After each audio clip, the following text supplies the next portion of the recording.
like to invite our first speaker, who is Andrew Hall. Andrew is platform leader, narrative and voice, graphic communication design at Central St Martin's, University of the Arts London. And his presentation is Drawing as Democratic Space within Fine and Applied Arts. And I'll just bring it up on the screen, sorry. Thank you.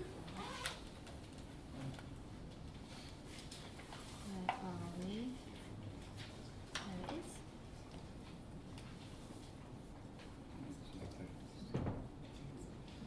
There we go. And if you want to use the clicker, it's that one. Otherwise, it's those little buttons there. Just the one. Yeah, that's the one. Great. Thanks very much. Hi, thank you Lucy for inviting me, and thank you for listening to me. So I'm Andrew and I work up at Central St Martin's, University of the Arts London. And I've worked on a big graphic design programme for quite a few years, and it's very multidisciplinary. But I've always kind of tried to protect drawing within the programme as a sort of focused illustration shooter in a way. But I also, I always had the intuitive feeling it was constantly under threat from other sort of academics or a kind of various agendas from certain designers that maybe drawing wasn't that important if you're going to be more of a designer rather than an actual illustrator or artist. So I wanted to sort of look at what had happened at Central and then Central St Martin's across probably a good 100 years or so, to see where it, where it kind of started and if it was alive and kicking and how it was being used. So I thought I've written this paper, which is going to be published soon by Drawing Journal, which I'll show you at the end. But I was looking, this was the title I was sort of searching under, Drawing as a Democratic Space within Higher Education, both the fine and the applied arts, and I was looking at the categorisation of drawing and then the process of drawing, which I'm going to focus on for this 20 minutes, and then the outcomes of drawing as well. And I'm just going to read you little bits of the paper that show the kind of journey as I tried to piece this stuff together and talk to various people. So these are images from pre-Second World War of people drawing at the Central School when it was at Holborn. I think the one on the right is certainly 1939. And everyone did drawing, everyone did life drawing at Central, regardless of whether you can become a jewellery designer, a ceramicist, graphic designer, fashion designer, and the Coldstream report was quite seminal in 1960 when in Coldstream it came in and it basically knocked life drawing away from being a sort of central activity for everyone. It brought in kind of quite sort of elemental Bauhaus ideas about studying colour, composition and stuff. And life drawing was quite severely damaged, in my view, by this report. And I think it's taken quite a long time to sort of recover from that position. So the sort of first ideas I looked at were a sort of friend and colleague, Professor Stephen Farthing. Some of you might know him. Fantastic ideas. And I worked with him a bit at UAL when he was running the Centre for Drawing. And he designed these sort of diagrams. He was sort of framing it as trying to draw drawing. And I thought these were really interesting. So the one on the left is a sort of early attempt at him trying to draw drawing, and it's probably a little bit hard to read, but at the top of this kind of pinnacle is Rembrandt, a drawing by Rembrandt. And then at the bottom are like road markings, scribbles, tattoos, and somewhere in the middle there's kind of bits of design. So you can sort of see that he's drawing it as if it's probably the lower slopes are less important, and then it becomes a bit more important, and then Rembrandt, the fine artist, is at the top of the pinnacle. And he had this sort of realization that maybe that was the problem in a way, in terms of drawing, and that he needed to rethink the position of sort of fine art. And I think that's probably got a lot to do with kids at school not really sort of wanting to pursue art beyond a certain point because they can't draw like Rembrandt, and let's face it, most of us can't draw like Rembrandt. So he travelled into this second diagram, and he repurposed Harry Beck's tube diagram. And he was really looking at, in a very, very sort of broad sense, at the way that drawing is used. And he's even got photography in there, sort of drawing with light. He's got graffiti, all sorts of kind of tangential aspects, writing as well, which is important, which comes from Joseph Beuys, that tries to encapsulate much more of the sort of total activity drawing that takes place, certainly on a programme such as the one I work on. I'm sure you can find these on the web. I'm sorry they're not a bit bigger. So I sort of talked to Stephen, and then I found a kind of funny thread that he was that Stephen was the master of the Ruskin School for a while, and it took me back into looking at John Ruskin, and this is a self-portrait that he drew, sort of in sort of midlife, I think. I think it's, I don't know, I sort of get a sense it's kind of maybe tempting to look at John Ruskin as like Prince Charles character, and maybe slightly overprivileged Victorian, slightly patronising kind of view. But I think there were lots of good things that he brought into the space of drawing in order to democratise it. I'm just going to read you something that I kind of wrote in the paper about him. So one of Farthing's educational career roles was that of Ruskin Master at the Ruskin Drawing School, Oxford. When greeting his new intake each year, Farthing would brief them on the history of the school, and in particular on John Ruskin's life story. Ruskin was born in the early Victorian era, and in adult life he appears to be one of that rare breed, a polymath, a man who could describe his career activities as art critic, botanist, geologist, draftsman, ornithologist, and going into literature and education. Sorry, I've skipped a line. Geologist, draftsman, artist, social thinker, philanthropist, educationalist, and published writer. And he wrote on myth, architecture, ornithology, literature, education, and political economy. Admired and translated by Mahatma Gandhi, Ruskin also displayed ideas ahead of his time on environmentalism, sustainability, and craft-led manufacture. He was both an influence on and influenced by the pre-Raphaelite and arts and crafts movements. Each of these groups have well-publicised socialist and democratic leanings, actively endeavouring to remove the boundaries between high and low art for the sake of the general public. One of Ruskin's early experiments was to establish a cottage museum, the St George's Museum at Walkley, near Sheffield, complete with a full-time curator so that ordinary workers might walk in the open countryside in Yorkshire on a day off and appreciate fine artisanal objects on display in the museum. Towards the latter part of his career, Ruskin was appointed as the first slave professor of fine art at the University of Oxford before establishing the Ruskin School of Drawing. In Ruskin's inaugural lecture as the first slave professor, Farthing points out that Ruskin identified the need for a conceptually new art school that would not compete with the Slade or Royal Academy schools by training artists, but be part of the undergraduate experience of all students in all subjects, reasoning that as future captains of industry, the students of Oxford would only understand nature and art better if they saw through drawing, but also becoming better patrons.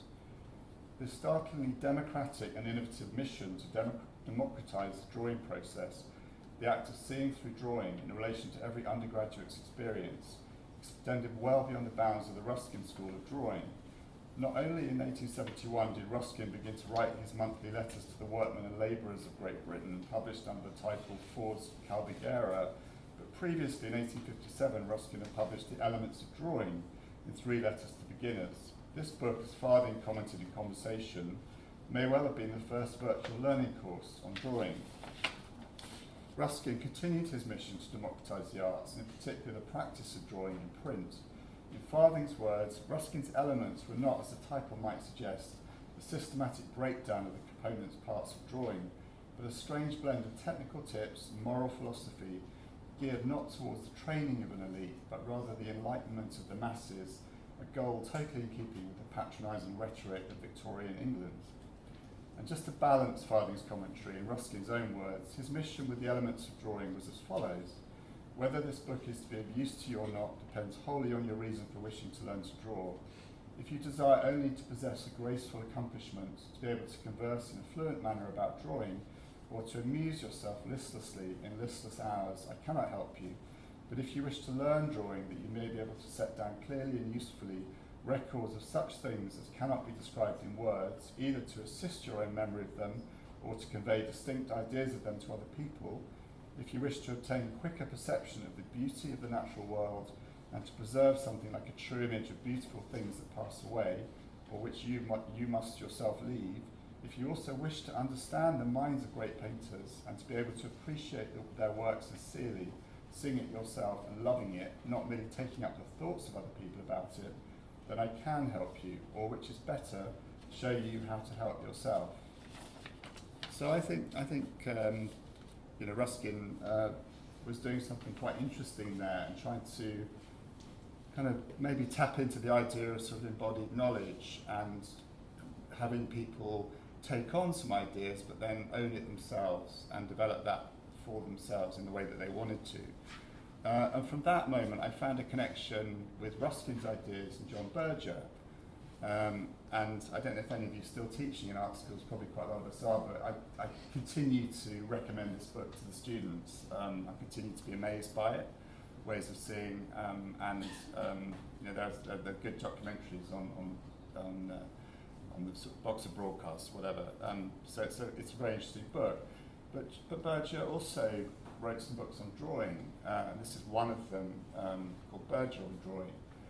So it was interesting that John Berger was a product of the Central School's kind of life drawing programme before the Coldstream report. So he'd done a lot of drawing at Central, even though he ended up becoming primarily a writer. But he wrote this, we won't talk about ways of seeing, but he wrote this book on drawing, and I think he was beginning, for me, to focus on the process of drawing. So I'm just going to read you a shorter piece about John Berger.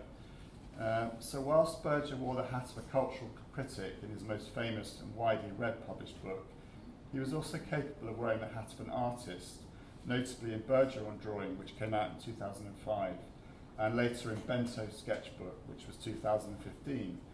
Although Berger on Drawing is not as broad in its scope as Ways of Seeing, in the text, Berger developed a commentary and dialogue that related to both himself as a practicing artist and to the drawing of the fine art masters of Vincent van Gogh and Pablo Picasso. His initial commentary in this book is on the specific act of seeing through this medium, the physical and embodied process of going about making a drawing. Clearly he feels this intensely, a process that locates him directly and centrally within the act of creation, and pressing with pencil and eraser on paper, using his body, his eyes, his brain, to register the marks, to engineer the entry into the space where the drawing has to fail to succeed. Creative risk, a breaking point, and instability, opposite of a done deal, a living in the moment. And one can see evidence of this in a short film of Berger on YouTube, drawing a portrait of the actress Tilda Swinton. So as Berger moves beyond his own personal experience of how he draws a drawing, he cites Van Gogh's noble, impassioned and bittersweet battle with his own art, his personal act of creation, and Pablo Picasso's autobiographical use of metaphor in his series of drawings that reflect an aging man's ever-increasing sexual appetite with his diminishing sexual activity and prowess, presumably his own. Berger manages to capture the act of drawing as both a private and a public experience. And in a New Statesman article dated 29th of August 53, Berger writes, "For the artist, drawing is discovery, and that is not just a slick phrase. It's quite literally true. It's the actual act of drawing that forces the artist to look at the object in front of them, to dissect it in their mind's eye and put it together again. Or if they're drawing from memory, that forces them to dredge their own minds to discover the content of their own store of past observations." So from there, from Berger, which was, really took me into that area of looking at the actual physical act of drawing and the intellectual act of drawing, I looked for some other people that maybe were really focusing on process, and this is another sort of friend and colleague, Marie-Claire Furr, sorry, I think I'm missing a Y in the middle. And she did a really interesting project, which was a drawing down the length of Manhattan called Line Down Manhattan, which was a 16-mile walk dragging a piece of chalk on a piece of string in a public space, and presumably a lot of people didn't really know what she was actually doing. Right. Okay.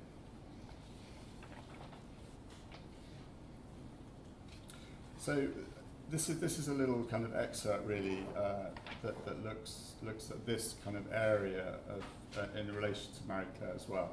So just as with any subject field in creative practice represented within contemporary HE, drawing operates as and within an expanded field to be able to grow and critically develop. As discussed so far, drawing practice in HE has evolved from an area dominated for many years by a fine art model to one that now reflects other areas of practice, including writing and photography, and thus has multiple user entry points for students, such as those of graphic communication design.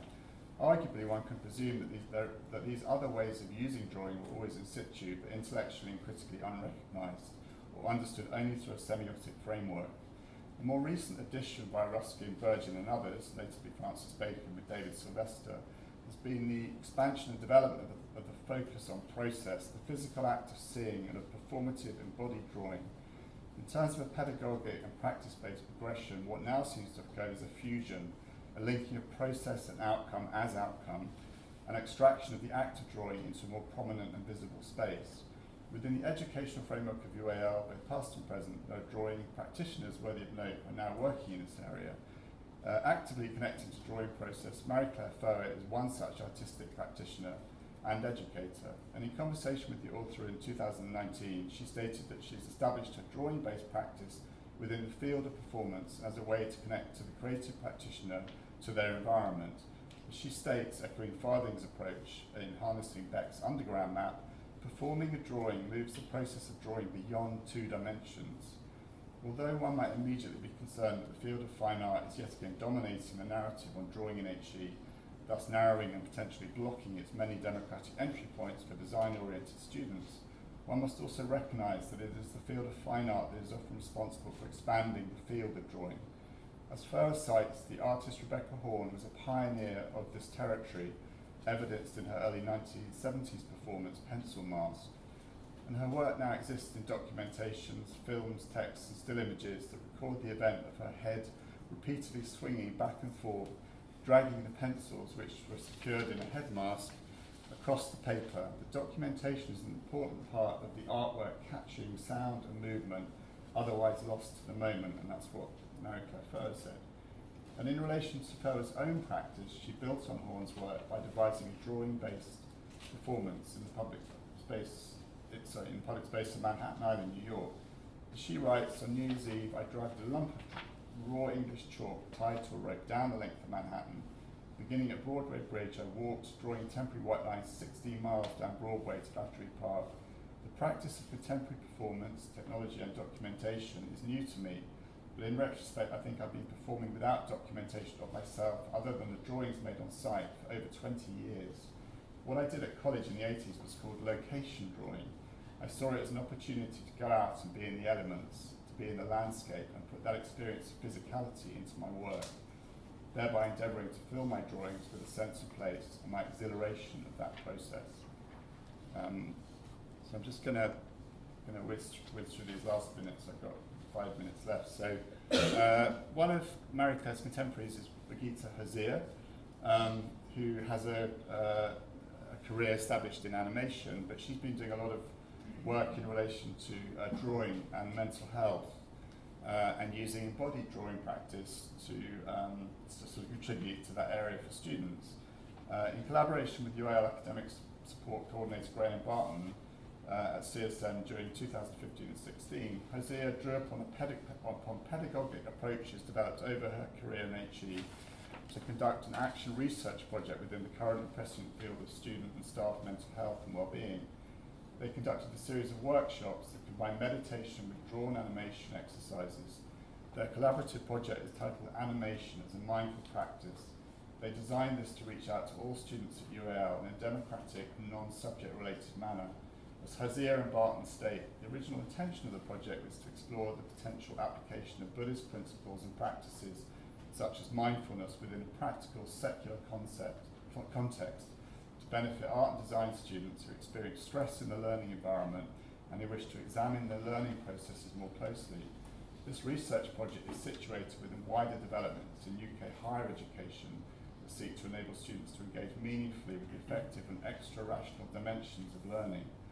Faced with a complex and uncertain future and curricula that encourage engagement in uncertainty and ambiguity, art and design graduates need to be able to take responsibility for their personal development and respond to stress and change in generative and constructive ways. And she's done lots of work in Korea, China, America, running these workshops. And we did one in Loughborough. Someone that joined one in the summer. Really, really nice workshops. And I just wanted to sort of finish with this student that I taught a while ago at St Martin's, Chantal Martin. She came from a very sort of run-down housing estate in the south of London called, I think it's called Thamesmead. It's one of those sort of utopian housing projects that has suffered from lack of money. And she went to Tokyo first. She learnt Japanese while she was at college. She went to Tokyo. She was VJing over there, and she learnt to draw in front of people while she was VJing. And then she moved to New York, and she set up a practice which is really based on sort of performative drawing. But what's interesting now is that she's working in collaboration. She's just finished a project with New York City Ballet, and some of the performances that she drew out were paid performances. So people were paying for tickets, $35 for a ticket, to come and see her as part of the performance that the New York City Ballet was performing. But she was drawing alongside them. And then on the right is this incredible kind of exhibition space that she managed to secure at Lincoln Center. This huge drawing on the floor, and then these like masses and masses of panels around the side, and that got into the New York Times. So it seems that things have moved on sort of yet again, and we're coming back to some kind of product, but through a sort of performative process. So I'll leave it there. Thank you.